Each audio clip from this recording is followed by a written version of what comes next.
नमस्कार, कैसे हैं आप। वैकल्पिक चिकित्सा में मैं निर्दोष कौशिक आपके समक्ष आज मनोचिकित्सा के कुछ तथ्य लेकर सामने आई हूँ। मित्रों, जब हमें अपनी मनोचिकित्सा करानी होती है, ज्यादा हम डिप्रेस होते हैं या ज्यादा तनाव में होते हैं, तब हम डॉक्टर्स का सहारा लेते हैं और काउंसलिंग कराते हैं। काउंसलिंग से मन के सारे उद्वेग, सारे विचार, किस वजह से हम परेशान हैं, वो सब बाहर आ जाते हैं और एक फिर हमारे मन में कभी न कभी पुनः वो बात लौट कर आती है कि हमारा सब कुछ बाहर आ गया या हमने क्या बताया या क्या करे, एक चिंता बनी रहती है। लेकिन जब हम योग के साथ और आयाम करते हैं योग के, उनके साथ जब हम अपनी मनोचिकित्सा करते हैं तो उससे क्या होता है, हमारी मन की बातें न तो मन में रहती हैं न बाहर आती हैं, बस परमात्मा तक पहुंचकर हमारी स्थिति को सुधार देती हैं। कहते हैं ज्ञान का थोड़ा सा प्रकाश यदि चित्त पर पड़ जाए तो चित्त की एकाग्रता परमात्मा से हो जाती है। जब परमात्मा से होती है तो सब क्लेश कष्ट हमारी परमात्मा लेते। गीता में आपने सुना है कि तुम एक कदम मेरी तरफ चलकर आओ, मैं 100 कदम तुम्हारी ओर बढ़ाऊंगा। ये बात बिल्कुल सत्य है, सटीक सी लगती है। तो ये मनोचिकित्सा हम योग से करें।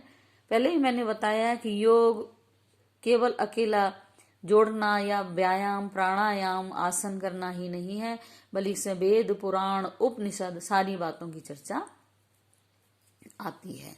हाँ, प्राणायाम जब हम करते हैं, मैंने पहली वीडियोस में आपके पास प्राणायाम डाले हैं कुछ, तो उनसे हमारे मन के उद्वेग भी निकलते। जैसे प्राणाकर्षण है, नाड़ी शोधन है, अनुलोम विलोम है, ये बहुत हद तक हमारे मस्तिष्क को रिलैक्स करते हैं। तो आइए मनोचिकित्सा में हम देखते हैं कि मित्रों, ये जगह जो है विपत्ति और कठिनाइयों का आभार भरा पड़ा है, यहाँ भंडार है। अब हमें कर्मानुसार मिल जाते हैं। जैसे जैसे वो कष्ट की घड़ी है वो आती रहती हैं, विषम परिस्थितियां आती रहती है, तो हम घबरा जाते हैं। ऐसे में हमें घबराना नहीं चाहिए, क्योंकि जैसे काल चक्र के दो पहलू, रात, रात के बाद दिन होती है, वैसे ही सुख के बाद दुख और दुख के बाद सुख चलता रहता है। यदि हमारे जीवन में सुख ही सुख रहे तो हम क्या हो जाएंगे, बिल्कुल ही आलसी हो जाएंगे, हमें परिस्थितियां बिल्कुल जल्दी ही झंझोड़ देंगी। तो इसलिए परमात्मा हमारे धैर्य को बनाए रखने के लिए हमें कुछ कष्ट उपहार स्वरूप देता है। हम तो ये कहेंगे कि उपहार स्वरूप ही देता है, जिसमें हम सोने की तरह से खरे कसौटी पर निकल जाते हैं। दिमाग का संतुलन भी हमारा बना रहता है। यदि हम इनमें चिंता करेंगे, घबरा जाएंगे, भय करेंगे, तो क्या होगा, हमारा दिमाग का संतुलन बिगड़ेगा और हम डिप्रेस होंगे।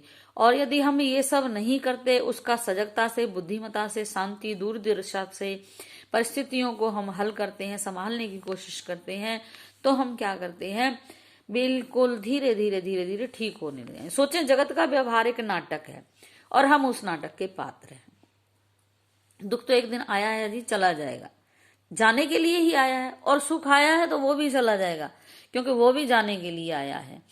तो हमें क्या याद रखना चाहिए कि आपत्तियों में अपना धैर्य न खोएं, विवेक और पुरुषार्थ को जो है बनाए रखें, क्योंकि ये दुख हमें चुनौती देने आते हैं।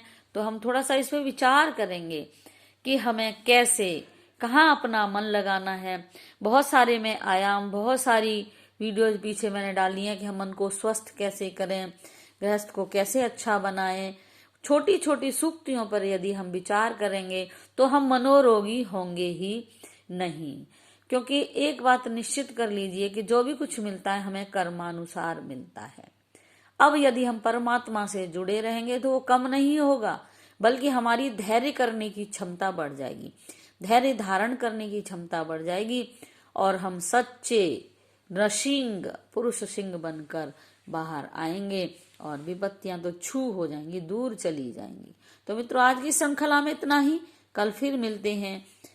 जब तक के लिए धन्यवाद। स्वस्थ रहें, प्रसन्न रहें, मुझे लाइक और सब्सक्राइब करते रहें।